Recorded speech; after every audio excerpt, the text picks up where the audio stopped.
Tap in, tap in. How's everybody doing tonight? Feeling good? I'm feeling good. I'm feeling great, man. We just finished up with that July 4th weekend, and you know, just wanted to come and I feel like this was my time and my opportunity to take advantage of um something that I've been very passionate about. I've been a part of my whole life. Yeah, boxing has been a part of my whole life, and just seeing everything that's been going on in the boxing media, I just felt like since I'm a retired boxer, so I've been boxing literally my whole life. But as you get older, I'm almost in my 30s now. But as you get older, you start to realize that if you didn't make it at a certain, if you didn't make it at a certain age, you kind of just you kind of just do it for fun. You stay in shape. You learn you use the techniques that you learn to stay focused and stay busy. So what I mean by that is, so yeah, like I said, I've been boxing my whole life, but at a certain point, I just felt like I just needed to take a step back, and I wanted to do other things. I wanted to pursue other stuff like going to school. I went to school for a little bit, and I tried working, but boxing it's always had a home in my heart. It's always had a very special place in my heart.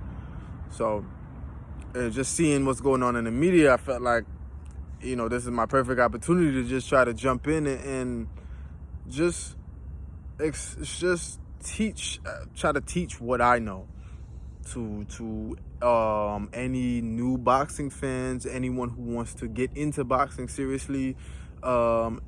Yeah, anyone who wants to get into boxing. So I have like a few tips as someone who's been in the sport for a really long time. So like let's say you were a young person. I'm from New York City, Brooklyn. Let's say you're a young kid or a young adult trying to get into boxing. I got a few tips.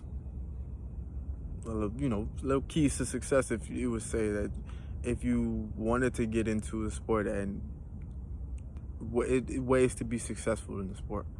So a few tips I would suggest for any young fighter: be yourself when you get in there. Don't try to be anybody else. Learn what works for you, and don't try to do anything else other than what works for you.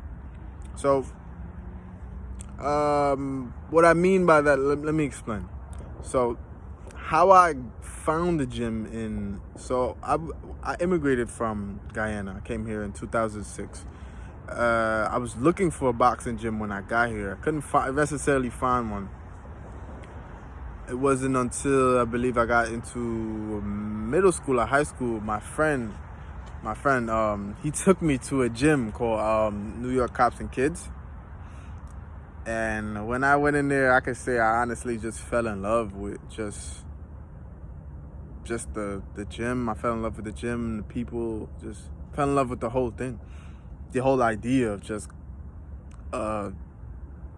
hitting the heavy bag and going in the ring and shadow boxing and just being around other fighters.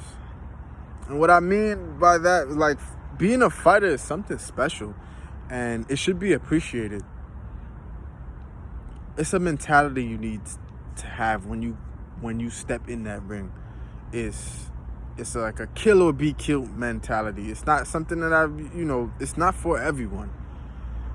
Like, you could get into the sport, just learn the techniques, and just be a regular person, just in boxing. Just you learn, you have the skill, you keep up with the fitness, and you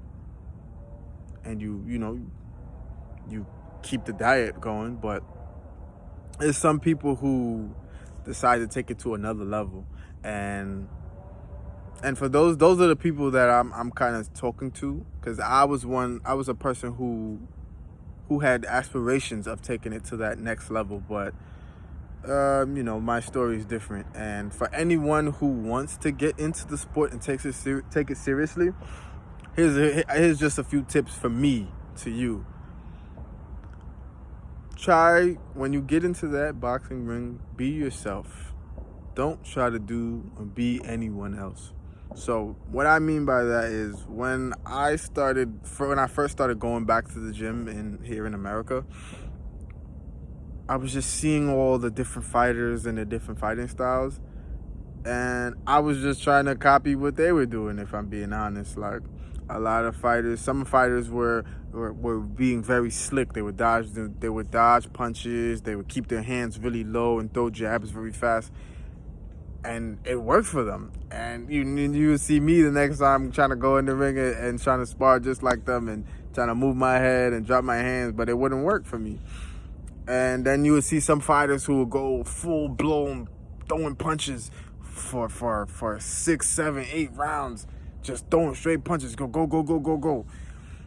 And then I would try to go in there and do the same thing, and it wouldn't work. So that's what I mean by be yourself. Like, know what works and learn what works for you, because sometimes you won't know it until you practice it. That's why you see a lot of fighters practice. You'll see them doing the same things over and over and over, because repetition is the only way that you kind of really teach your body how to deal with the stress of boxing, as I would say. The stress, I mean, your body has to fight off the things that are like, so it's not natural or normal for a human to hit each other in the face or in the body. It's not normal or natural for someone to do that.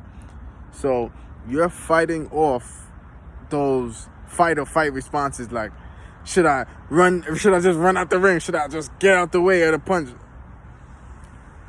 So you're fighting with yourself in there. A lot of times you're fighting with yourself. So that's a tip. That's one tip. Be yourself and learn what works for you.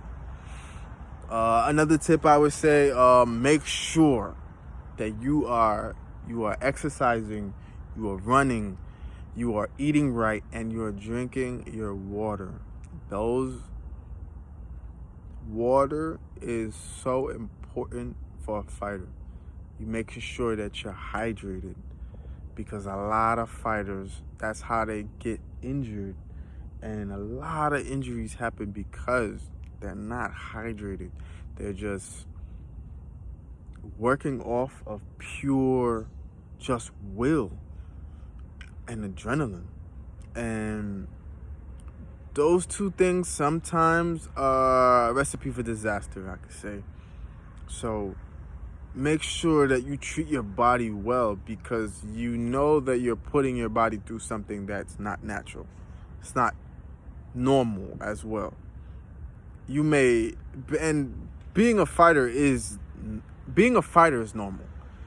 And not everyone who goes into the boxing ring, you could just be a fighter just walking down the street. You could be battling mental disorder. You could be battling a disease. You could be battling like, let's say, cancer. So you're still a fighter in some form or way. You don't have to be competing or dealing with strikes and hitting each other to be considered a fighter. But these are I'm speaking directly to the people who step into that ring and understand what it feels like to be in those bright lights. You gotta get your mind right, gotta take care of your body, and you gotta make sure that this is something you want to do, because there's no reason you should put your body through something that you don't 100% want to do. And that's something that I was going through. I was battling a lot, because it was like, is this something I really want to do every single day? Even though it felt good. It felt so good to go in there and spar and let my anger out on my opponent. But me, I was one of those people, I would feel good after a spar, or I feel good after a fight. And then I go home and That'll be it. It's not. I didn't want to continue on after that. That was it for me.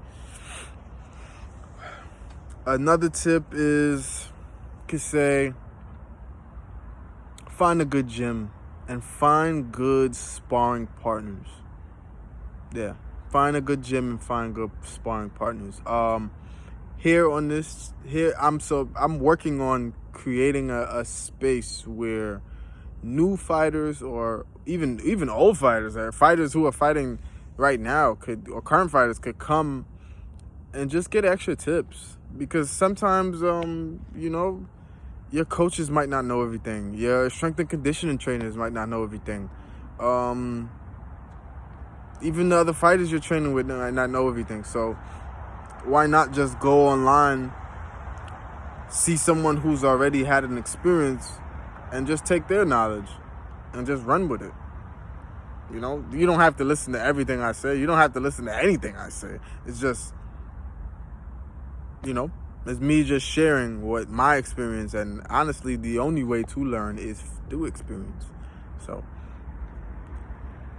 when I say find a good gym, you gotta find a gym where they're gonna work with you. You wanna be in a place where people are going to help you and push you, and they're not going to deter you. So sometimes in a lot of gyms where they see a new fresh person that come in the gym, they'll just, hey, you sparring today? That's the saying. You sparring today? And then you're just like, oh yeah, I want to spar. I always want to spar. So just be very careful of those gyms where you go into and they're just, all right, you're sparring, yeah, okay, you're sparring, and they give you the headgear and just tell you to go at it, because that's just unsafe, and you really honestly, you're not learning anything by that. You're not learning anything when you step into a ring and the person that you're sparring is just totally outclassing you, and he's not trying to help you. You can be in the ring with someone who has way more experience than you. He's 10 times better than you, and still have a good sparring session. When I mean good sparring session, where the person you're sparring, he allows you to get a couple punches off. He'll let you throw some punches, and he'll dodge them, or he'll just take a couple punches because all right, come on, I'll work with you.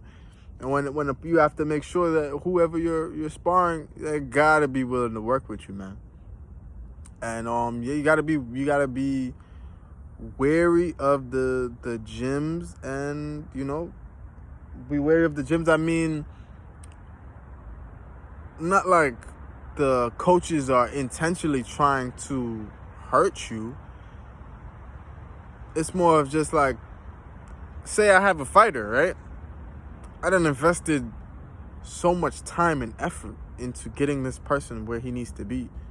Of course I'm going to find the next, like fresh meat. Of course I'm going to get the next new fresh meat to just throw in there and let my fighter just get, just go crazy on him, and so to build his confidence. That's not building your confidence, but it's building the other fighter's confidence. Like, oh wow, this guy came in, I beat him up, and now I'm going home, I feel good. But that, you got to be wary of those kind of things. So that's another tip I could say. And yeah, sparring is important, but it's not as important for new fighters as it is for fighters who are competing.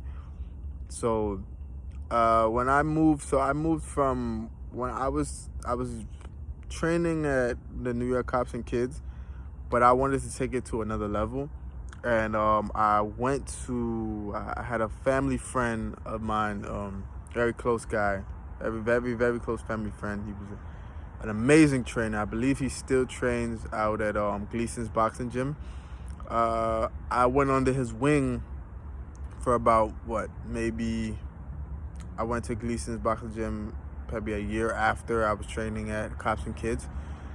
Trained with him for about 2 or 3 years, and his training regimens were so different. It was so different